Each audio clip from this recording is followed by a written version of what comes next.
इतिहास व नागरिकशास्त्र प्रकरण क्रमांक 3 ब्रिटिश सत्तेचे परिणाम याचे प्रश्न आपण पाहणार आहोत. वेगानं घेऊया.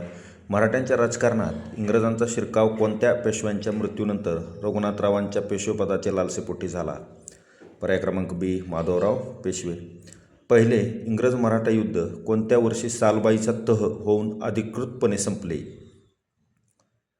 तर इसवी सन 1782. 1798मध्ये लॉर्ड वेलस्ली भारतीय सत्ताधीशांवर वर्चस्व मिळवण्यासाठी कोणती जाचक लष्करी करार पद्धत लागू केली? तर तैनाती फौज किंवा पर्याय क्रमांक सी. सातारचे छत्रपती प्रतापसिंह यांनी इसवी सन 1827मध्ये राजनीतीविषयी खालीलपैकी कोणता अत्यंत महत्त्वाचा ग्रंथ लिहून प्रसिद्ध केला? सभानीती. रॉबर्ट क्लाईव्ह इसवी सन 1765 साली बंगालमध्ये खालीलपैकी कोणती राज्यव्यवस्था अस्तित्वात आणली?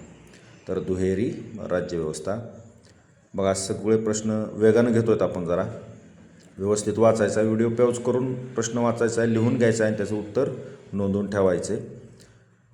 भारतामध्ये सर्वत्र एकच कायदा लागू करून कायद्यापुढील समानता हे तत्त्व खालीलपैकी कोणाच्या नेतृत्वाखाली विधी समितीने रूढ केले? लॉर्ड मेकॉले याच्या नेतृत्वाखाली. व्यापार आणि वाहतूक सोयीसाठी भारतात 1853 साली पहिली रेल्वे धावली. हा रेल्वे मार्ग कोणत्या 2 स्थानकादरम्यान होता? तर मुंबई ते ठाणे. पर्याय क्रमांक ए. इसवी सन 1854मध्ये कावसजी नानाभाई दावर यांनी खालीलपैकी कोणत्या शहरात कापडगिरणी सुरू केली? मुंबई. 1784 साली कोणत्या इंग्रज अधिकाऱ्याने कोलकाता येथे एशियाटिक सोसायटी ऑफ बंगाल या संस्थेची स्थापना केली? तर सर विल्यम्स जोन्स. इसवी सन 1802मध्ये कोणत्या पेशव्याने इंग्रजांशी तैनाती फौजेचा ऐतिहासिक करार केला? वसईचा तह म्हणून तो प्रसिद्ध आहे. तर पर्याय क्रमांक सी दुसरा बाजीराव पेशवे. नफा मिळवून देणारी व्यापारी पिके घेण्याला इंग्रज राजवटीत कोणत्या नावाने ओळखले गेले? तर शेतीचे व्यापारीकरण. पुढचा आपण इतिहास व नागरिकशास्त्रामधला पहिला संसदीय शासन पद्धतीची ओळख हा धडा पाहणार आहोत. तर याचे देखील प्रश्न महत्त्वाचे आहेत. आपण व्हिडिओ पॉज करून प्रश्न लिहून नंतर उत्तर खाली लिहायचं आहे. पार्लमेंटवर आधारित असणारी संसदीय शासन पद्धती प्रामुख्याने खालीलपैकी कोणत्या देशात विकसित झाली? तर इंग्लंडमध्ये विकसित झाली. अध्यक्षीय शासन पद्धतीमध्ये राज्यकारभाराचे प्रमुख असणारे राष्ट्रपती थेट कोणाकडून निवडले जातात? तर जनतेकडून निवडले जातात. संसदीय शासन पद्धतीला जबाबदार शासन पद्धती का म्हटले जाते? प्रश्न खूप इंटरेस्टिंग आहेत बाळांनो. पर्याय क्रमांक आहे तो बी येतो.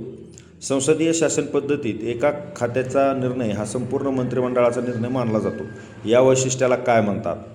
सामूहिक जबाबदारी. भारतीय संसदीय शासन पद्धती स्वीकारण्याचे प्रमुख कारण काय होते? पर्याय व्यवस्थित वाचूनच उत्तर घ्यायचं आहे. तर ब्रिटिश राजवट जी भारतात होती तिच्या परिचय होता म्हणून ती निवडण्यात आली. आता पुढचा प्रश्न बघा. थेट जनतेद्वारे जे निवडून येणारे आहेत तर त्याला सभागृहाला काय म्हटलं जातं? लोकप्रतिनिधी निवडून येतात ते लोकसभा. संसदीय शासन पद्धतीत देशाचा प्रत्यक्ष राजकारभार चालवण्याचे सर्वोच्च अधिकार कोणाकडे असतात? तर पंतप्रधान आणि त्यांचे मंत्रिमंडळ. अध्यक्षीय शासन पद्धतीचे उत्कृष्ट उदाहरण म्हणून खालीलपैकी कोणत्या देशाचा प्रामुख्याने उल्लेख केला जातो? तर याच्यासाठी अमेरिका या देशाचा उल्लेख केला जातो. संसदेने तयार केलेल्या कायद्याची प्रत्यक्ष अंमलबजावणी करण्याचे कार्य शासन संस्थेची कोणती शाखा करते? तर कार्यकारी मंडळ ही शाखा करते.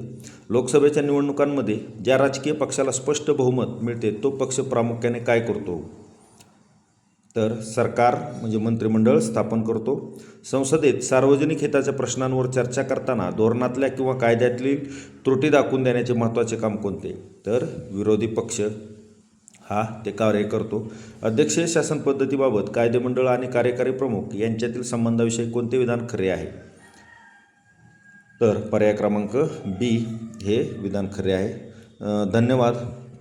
आपण व्हिडिओ शेवटपर्यंत पाहिला. नवीन व्हिडिओसाठी सबस्क्राईब करा, लाईक करा. धन्यवाद.